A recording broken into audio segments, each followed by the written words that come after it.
Well, I think there's two parts to that. So one, I mean, you look at our Department of Agriculture under Commissioner Wilton Simpson, they're mobilizing because, you have great communities throughout this state that produce food, and we have food banks, and so they're doing that. They're going to be doing more. And I think that that's great.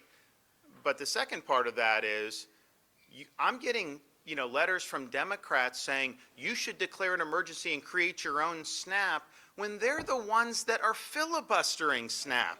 I mean, are you kidding me? And here's the thing, like as a Republican, I'm like, the Republicans 100% just about are voting to continue the current budget that's in place, which, oh, by the way, is actually Biden's budget. There should be a lot of fiscal conservatives that are like, wait a minute, why are you continuing by his budget? But that's not the debate. The Democrats, they're objecting to continuing Biden's budget. They are doing this in the Senate. They're doing it for political purposes. So I just think the gall to be complaining about it when you're the one that's causing it. I just think, look, sometimes you don't get surprised with some of these politicians, but I mean, that is really a doozy for what they're trying to do. So any U.S. senator who's concerned about what could happen with those programs, they have a very easy solution. They can just simply vote to continue the programs and continue funding it.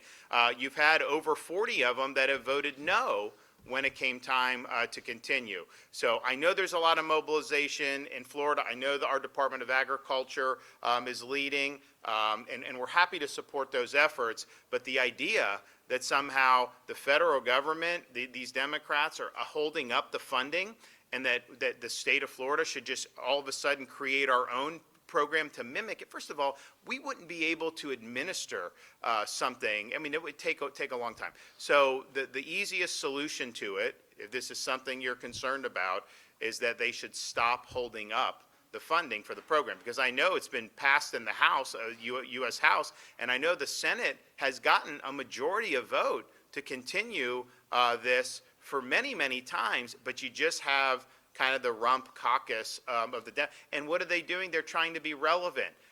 They're trying to do, I mean, honestly, I think they're just trying to throw things against the wall and hope something sticks. Forcing the boys and women's sports, that didn't work out well for them. Having an open border, that didn't work out well for them.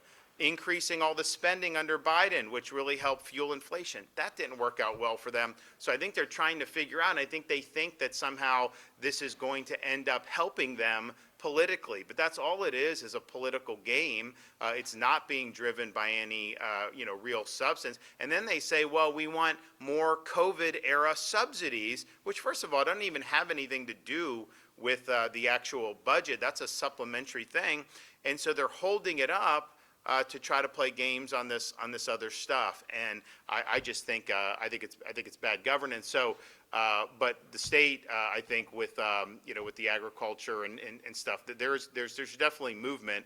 But man, I mean, they could end this tomorrow. They could end it tomorrow, and they are choosing not to do that. Thank you.